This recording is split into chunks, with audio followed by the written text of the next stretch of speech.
Government of India के structure के बारे में। तो इंडियन कॉन्स्टिट्यूशन यानी भारत का संविधान फेडरल सिस्टम को फॉलो करता है।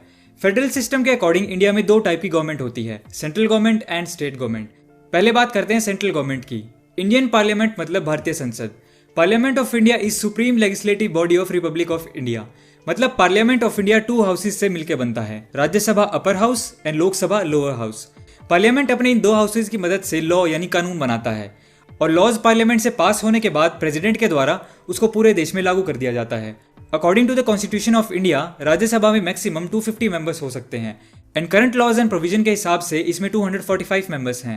एंड वहीं लोकसभा में मैक्सिमम 552 मेंबर्स हो सकते हैं एंड करंटली इसमें 545 सीट्स हैं।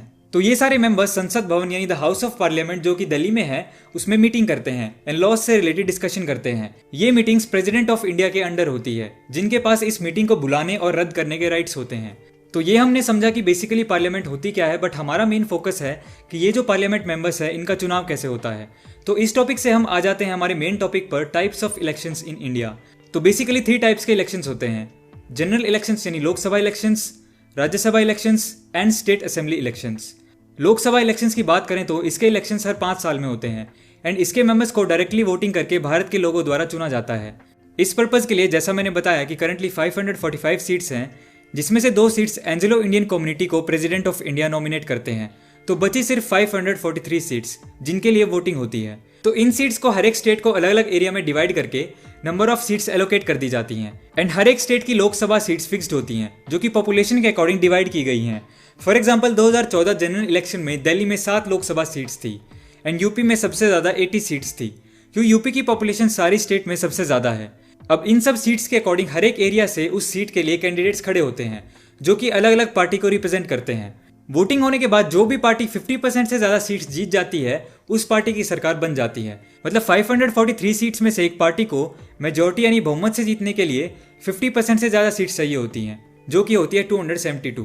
फॉर एग्जाम्पल 2014 में बीजेपी ने लोकसभा में 282 सीट्स जीती थी एंड एनडीए से मिलकर टोटल 363 सीट्स जिससे उनकी पार्टी जीत गई थी। उसके बाद जो विनिंग पार्टी का लीडर होता है वो प्राइम मिनिस्टर अपॉइंट कर दिया जाता है। ये लोकसभा मेंबर्स जो मेजॉरिटी में हैं वो वोटिंग करके प्राइम मिनिस्टर सिलेक्ट करते हैं। आने वाले लोकसभा इलेक्शंस अप्रैल एंड मई 2019 में होंगे। अब बात करते हैं अपर हाउस की यानी राज्यसभा की। राज्यसभा का इलेक्शन सिस्टम लोकसभा से बिल्कुल डिफरेंट होता है, क्योंकि जैसे लोकसभा के मेंबर्स को डायरेक्टली वोटिंग करके इलेक्ट किया जाता है, राज्यसभा के मेंबर्स को इनडायरेक्टली पब्लिक इलेक्ट करती है, जिसमें एमएलएज वोट करके राज्यसभा के मेंबर्स को चूज करते हैं। राज्यसभा में 250 मेंबर्स होते हैं जिसमें से 238 मेंबर्स को अलग अलग स्टेट्स एंड यूनियन टेरिटरीज के एमएलएज इलेक्ट करते हैं और बाकी 12 मेंबर्स को प्रेसिडेंट ऑफ इंडिया अपॉइंट करते हैं। कंडीशन ये है कि इन 12 लोगों को आर्ट्स, साइंस, लिटरेचर या सोशल सर्विस में स्पेशल नॉलेज एंड एक्सपीरियंस होना चाहिए। For example Sachin Tendulkar and actress Rekha को 2012 में इसके अंडर नॉमिनेट किया गया था। हर एक स्टेट की राज्यसभा सीट्स फिक्स्ड होती हैं। एक स्टेट कितने राज्यसभा मेंबर्स भेज सकती है ये उसकी पॉपुलेशन पे डिपेंड करता है। हर राज्यसभा मेंबर्स 6 साल तक के कार्यकाल में रहता है और इसमें 1/3 सीट्स के इलेक्शन हर 2 साल में होते हैं। तो राज्यसभा के इलेक्शंस के लिए एमएलएज यानी विधानसभा के मेंबर्स एसटीवी सिस्टम यानी सिंगल ट्रांसफरेबल वोट सिस्टम के जरिए राज्यसभा के मेंबर्स को चुनते हैं। ये एसटीवी सिस्टम थोड़ा कॉम्प्लिकेटेड होता है, अगर हम इसको अभी समझेंगे तो वीडियो बहुत लंबा हो जाएगा, इसलिए अभी के लिए हम इसे छोड़ देते हैं और हम चलते हैं अपने अगले पार्ट पर जो है विधानसभा इलेक्शंस यानी स्टेट लेजिस्लेटिव असेंबली। तो विधानसभा इलेक्शंस मतलब एक स्टेट में विधानसभा के मेंबर्स यानी एमएलएज को जनता वोटिंग करके इलेक्ट करती है। लोकसभा की तरह हर एक स्टेट की विधानसभा सीट्स भी फिक्स्ड होती हैं। अलग अलग पार्टीज के कैंडिडेट्स एक पर्टिकुलर स्टेट के अलग अलग एरियाज में इन एमएलएज की सीट्स के लिए चुनाव लड़ते हैं।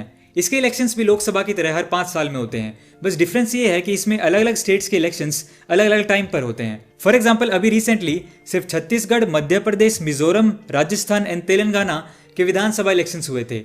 ऐसे ही अलग अलग टाइम पर हर एक स्टेट के 5 साल के टाइम पीरियड के अंदर विधानसभा इलेक्शंस होते रहते हैं। तो सिंपली इलेक्शन के बाद जो भी पार्टी 50% से ज़्यादा सीट जीत जाती है उनकी पार्टी मेजोरिटी यानी बहुमत से जीत जाती है और उस स्टेट में उनकी सरकार बन जाती है और मेजोरिटी में इलेक्टेड एमएलएज अपने लीडर को as a chief minister of the state choose करते हैं।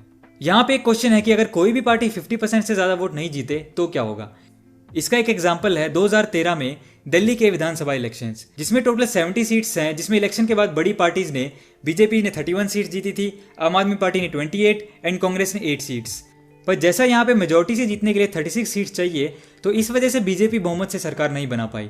तो यहाँ पे क्या होता है, पहली प्रेफरेंस होती है कि जिस पार्टी के पास सबसे ज़्यादा सीट्स हैं वो किसी दूसरी पार्टी के साथ अलायंस यानी गठबंधन करके सरकार बना सकते हैं। बीजेपी को फर्स्ट प्रेफरेंस दी गई थी, पर वो किसी के साथ गठबंधन नहीं कर पाए। फिर आम आदमी पार्टी को सेकंड प्रेफरेंस मिली, तो उन्होंने कांग्रेस के साथ अलायंस करके अपनी सरकार बना ली। तो अगर ऐसी सिचुएशन हो कि 50% से ज़्यादा कोई पार्टी सीट्स ना जीते, तो वो दूसरी पार्टी के साथ गठबंधन करके भी सरकार बना सकती है, जिसमें टर्म्स एंड कंडीशन डिफाइन हो जाती हैं। तो अब आते हैं इस बात पर कि वोट किसको दें। 2019 में लोकसभा के इलेक्शंस आ रहे हैं और इस इलेक्शन में 13 करोड़ न्यू वोटर्स रजिस्टर हुए हैं। 2014 इलेक्शंस में इवन आफ्टर सबसे ज़्यादा वोट परसेंटेज होने के बावजूद हर 3 में से 2 रजिस्टर वोटर्स ने ही वोट किया था। हम सभी लोग अपने देश के लिए कुछ करना चाहते हैं। देश प्रेम ऐसी चीज़ है, अगर मैं कहूँ हर नागरिक में है तो वो गलत नहीं होगा। तो एज अ जिम्मेदार नागरिक, it's not only our right, it's our duty to vote. Because हमारे वोट से ही हमारे देश के कोने कोने से अच्छे लोग चुन चुन के आएंगे और अच्छी सरकार बनाएंगे। अब एक बहुत बड़ा क्वेश्चन हमारे माइंड में हमेशा उठता है कि किसे वोट दें, किस बेसिस पे वोट दें। इसका बहुत ही सिंपल सा जवाब है। जैसे हमने अभी समझा कि पार्लियामेंट का स्ट्रक्चर क्या होता है, लोकसभा का इलेक्शन कैसे होता है, इससे हमें यह समझ में आया कि इंडियन कॉन्स्टिट्यूशन में ऑलरेडी इसके बारे में सब कुछ बहुत ही स्ट्रक्चर तरीके से लिखा हुआ है। हमारा काम सिर्फ अपने एरिया से जो कैंडिडेट खड़े हो रहे हैं अलग अलग पार्टीज से, उनके बारे में सोचना है। उनकी education, qualification, career, aspiration, motives, personality, credibility, इन सब चीज़ों को देखना है। बिकॉज अगर हमें अपने एरिया में काम करवाना है तो अल्टीमेटली हमारे एरिया का एमपी ही उस चीज़ को एड्रेस करेगा और इम्प्लीमेंट करेगा। इसी तरीके से हम अपने अपने एरिया से बेस्ट पर्सन को चुनेंगे तो ऑटोमेटिकली लोकसभा में मोस्टली बेटर लोग पहुंचेंगे और बेस्ट पॉसिबल सरकार बनाएंगे।